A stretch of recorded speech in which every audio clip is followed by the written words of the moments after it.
Good to see you all. Please take a seat if you have one. Thank you so very, very much.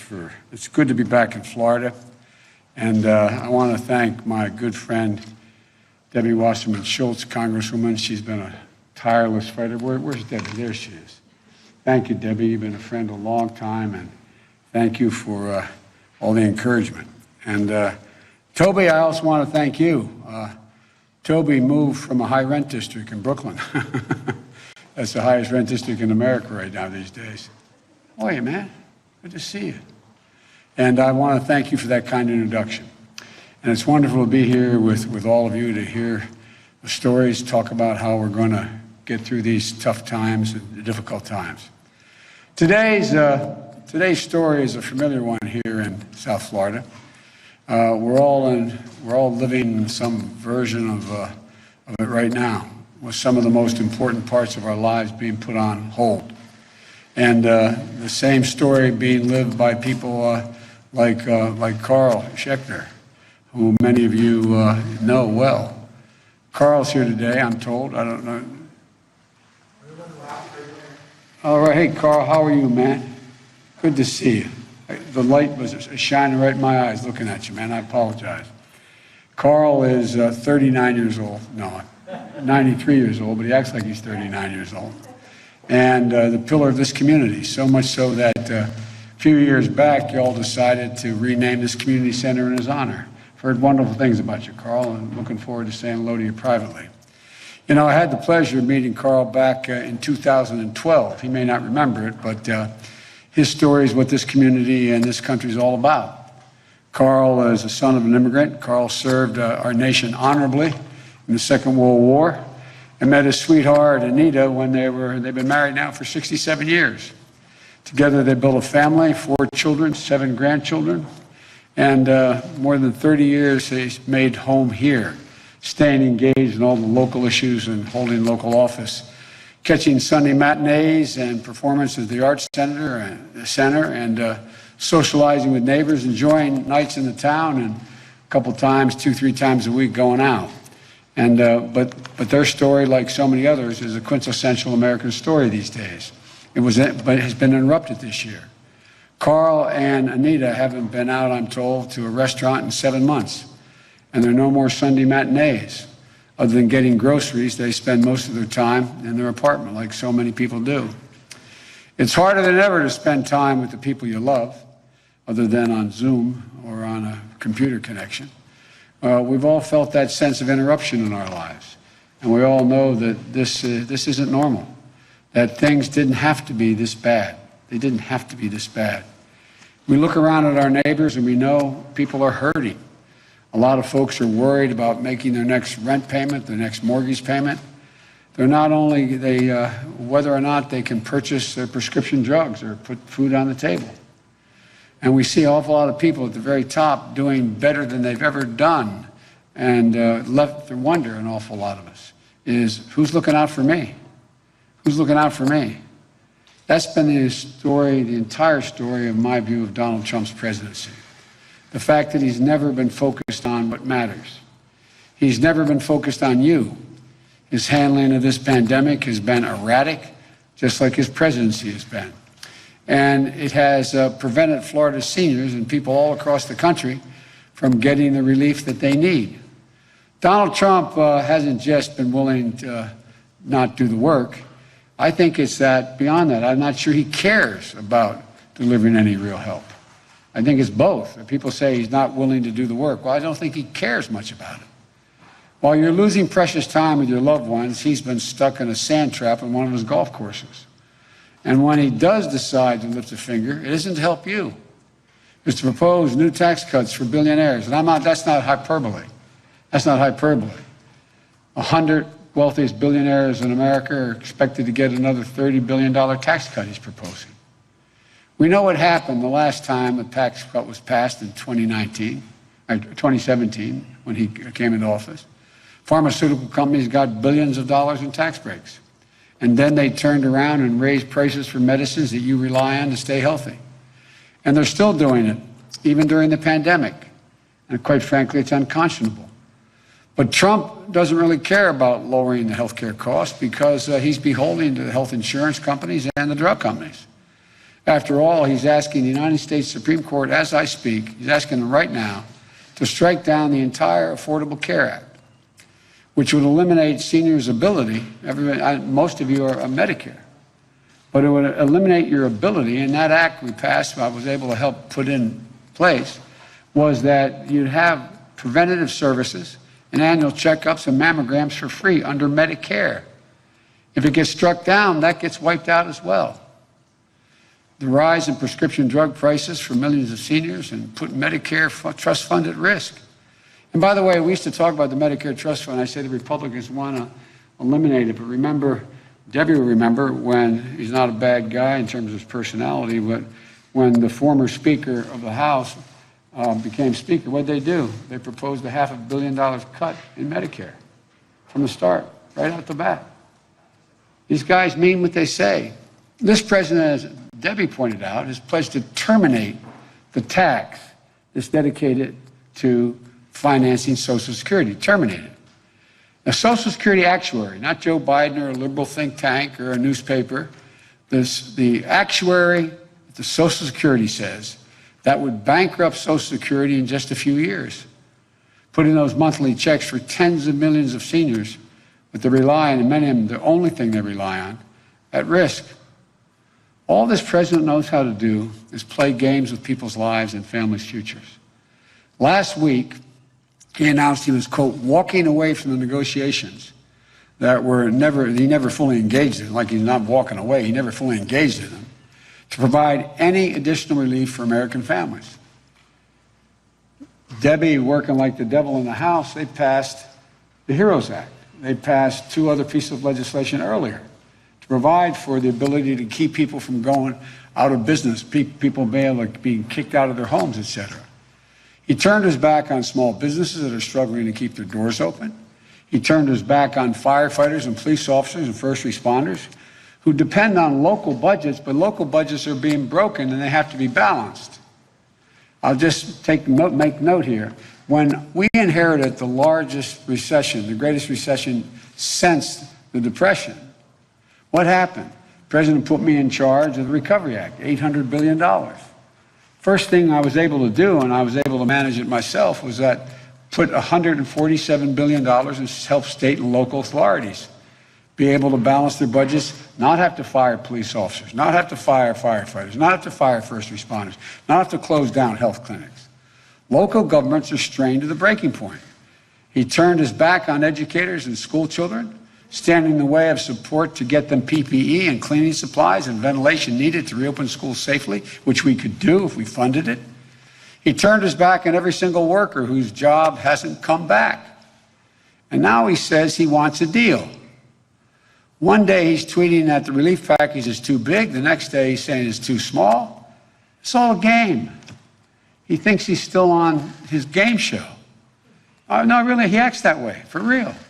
This is a political game he's playing. His latest gimmick, he wants to mail seniors a $200 prescription drug cash card with his name on it. So you're going to get it before election with his name on it. But what he's going to do, he's going to raid Medicare Trust Fund to pay for that $200, which seniors have already spent by paying money into. He thinks that he can take the money out of your pocket with one hand and put it back with his name stamped on it on the other hand and call it a gift. It's dishonest. It's reckless. And it doesn't actually help anybody. In fact, all it'll do is undermine the Medicare Trust Fund and increase overall out-of-pocket costs for seniors. Let's be clear about this. Donald Trump has tried for almost 4 years to lower, he says he wants to lower drug prices, okay? But he hadn't done a single thing to do it. In fact, the House of Representatives passed a bill, Debbie supported, that would bring down prescription drug costs across the board, giving Medicare the power, in Washington, Medicare Department, the power to negotiate with the drug companies and say, we're not, if an aspirin is going to cost, if they're being charged, I'm making this up, And if an aspirin is going to cost 2 cents an aspirin, they say, we're only going to pay you a penny an aspirin. They're either going to do it or not. They're going to have to do it. We've been fighting to get, Debbie and I and others have been fighting to be able to do this for years. It would lower drug prices. What did President Trump do? He said if it passes, he'll veto it, threaten to veto it. Folks, Donald Trump's chaotic and divisive leadership has cost us far too much. 215,000 dead from COVID-19 and rising.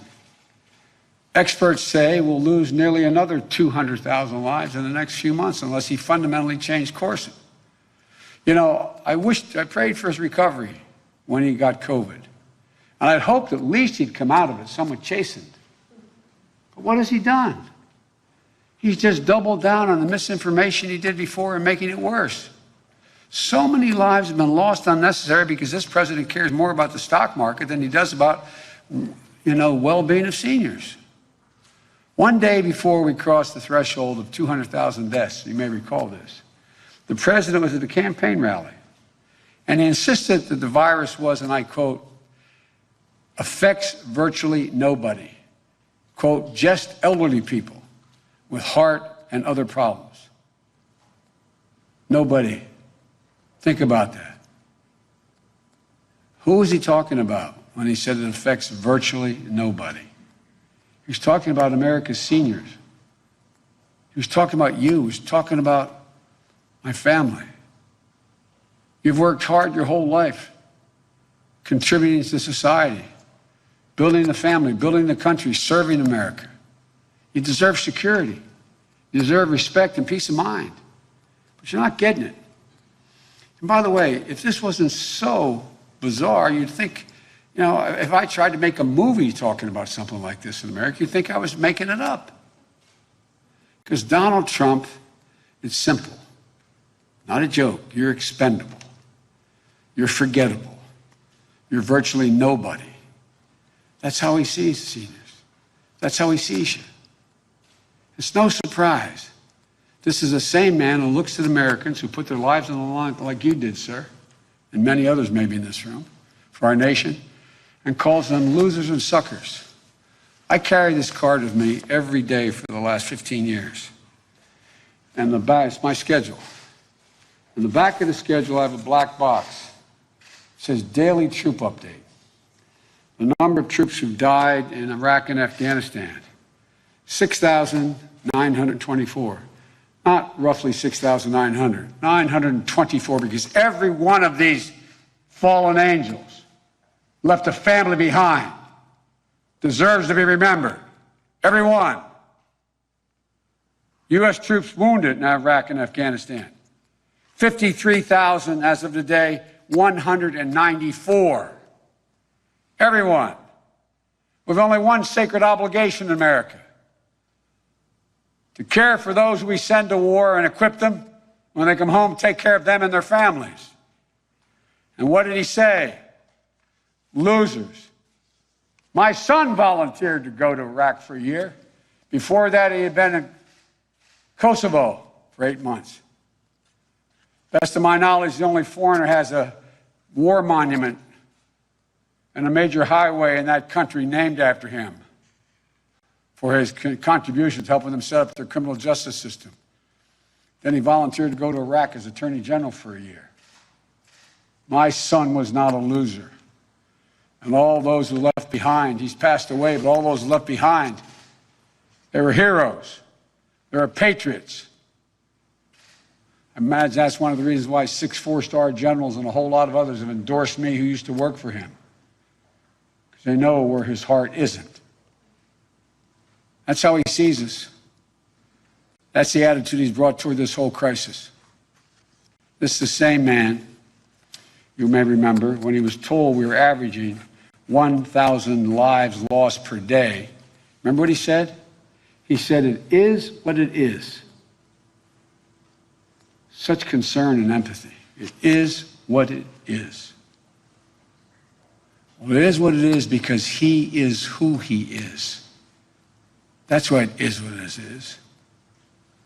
This president, as Debbie referenced, back in January, when he was being briefed by the intelligence community. He said, I never read the briefing, didn't know what was in it, didn't have time. Well, because ego moved him to try to convince a famous journalist to write something good about him. What happened? Bob Woodward interviewed him.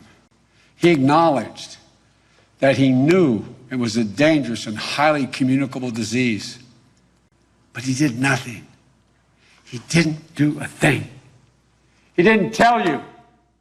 He didn't tell any American.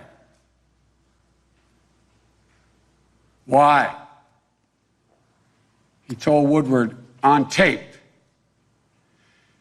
told Bob Woodward he didn't want to panic the American public. Americans don't panic. Trump panics. His reckless personal conduct since his diagnosis is unconscionable. The longer Donald Trump is president, the more reckless he seems to get. Thank God we only have 3 weeks left to go. Dr. Fauci, most respected doc in the country on these issues, referred to the president's announcement on the Supreme Court in the Rose Garden using the White House as a backdrop for political events. He said it was a super spreader event. How is Trump responding?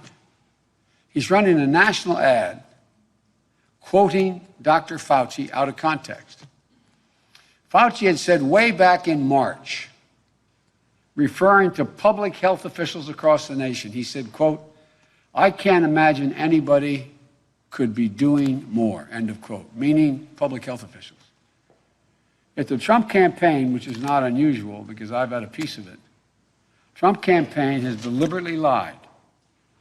They have put Dr. Fauci in their ad, asserting that Fauci was talking about Trump when he said couldn't have done any more.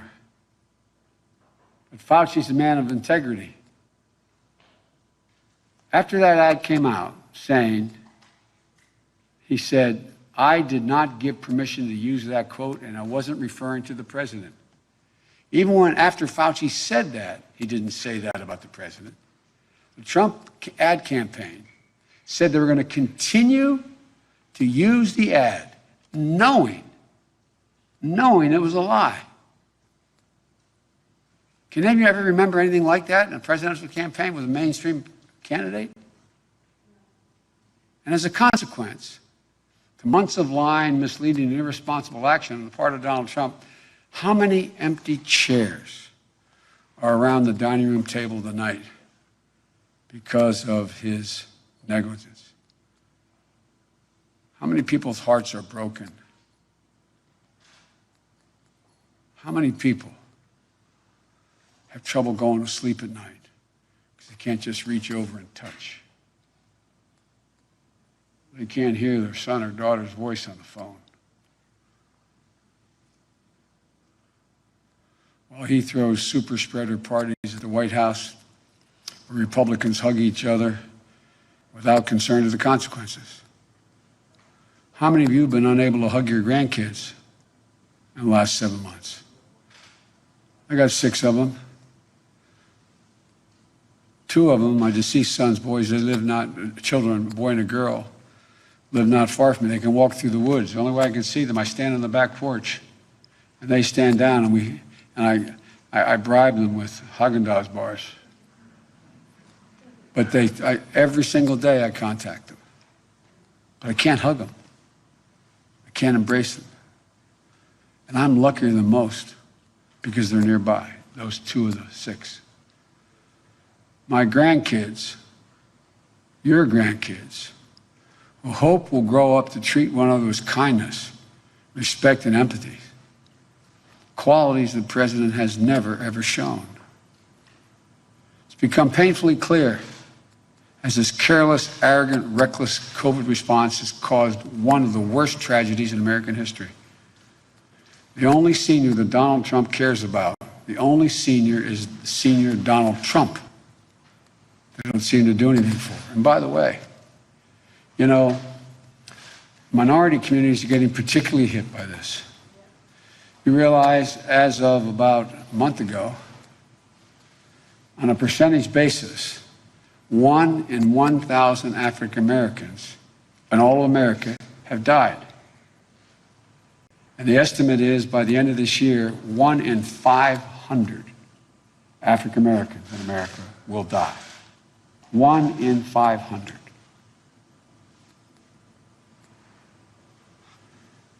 If he doesn't do something quickly and we hit 400,000, that is more people, the same number of people that died in the war you fought over all 4 years. 400,000 dead in World War II in less than a year if he doesn't move. The only one Donald Trump will do anything for is Donald Trump. Look, folks, you all know it. We're so much better than this. We can contain this virus. We can fully reopen our economy. We can bring Congress together to pass real relief and then implement a comprehensive agenda to build back better. My economic proposal. And by the way, it's not a liberal think tank or a Democratic think tank that says this. An independent analysis put out by Moody's, a Wall Street firm, projects that my economic plan will create 18.6 million good-paying jobs between now and the end of the first term. 7 million more jobs than the president's plan, and create $1 trillion more in economic growth than the president's plan. It's solid, it's real. Here's how my plan works. I'm not going to raise taxes on a single solitary American making less than $400,000 a year. We won't pay a penny more, it's a guarantee. But I'm going to ask big corporations and the wealthy to begin to pay their fair share to straighten out the tax structure. That money will allow us to invest in working people. I carry with me, I don't know if I have it with me now. I don't. A card that lists all of what is in the tax code. We went ahead, the president's tax plan, Brock and I were suggesting we reduce corporate tax from 35% to 28%. That was the consensus. He reduced it to 21%. You know how much that cost? $1.3 trillion. We just take it back up to 28%. It'll generate $1.3 trillion more. 91 of the Fortune 500 companies don't pay a penny in tax. Not a single solitary cent. If we made sure there was a minimum tax of 15%, that would add another $400 billion. We're going to take this money and we're going to invest it in working people and a growing middle class and make sure everyone is included in the deal. I want tax to reform the tax code because we're spending your tax dollars on the wrong things. As I said, Donald Trump cut the tax from 35 to 21, costing the Treasury a fortune. As I said, if we raise it back to 28%, $1.3 trillion will come into the Treasury over the next decade. Instead of giving big corporations hundreds of billions to pay for buying back their own stock, moving jobs overseas, we should invest it in cures for cancer, diabetes, Alzheimer's, and Parkinson's. That's why I propose giving the National Institute of Health $50 billion over the next 4 years to go after cancer, diabetes, Alzheimer's, and Parkinson's. If we do not, and no drug company has the capacity to do it, if we do not find an answer to Alzheimer's, then in the next 19 years, every single solitary bed that exists in the United States of America now will be occupied by an Alzheimer's patient. Look, my dad used to have an expression. He'd say, Joey, if everything's equally important to you, nothing's important to you. You have to have priorities. What are our priorities? Our priorities are to make sure that everybody in America has an equal shot. This is about you. It's about what's fair. It's about what our priorities should be, and we can deal with the scourge of cancer and these other diseases, but Donald Trump has no interest. In fact, he wants to do the opposite. He proposes more tax cuts for the super wealthy.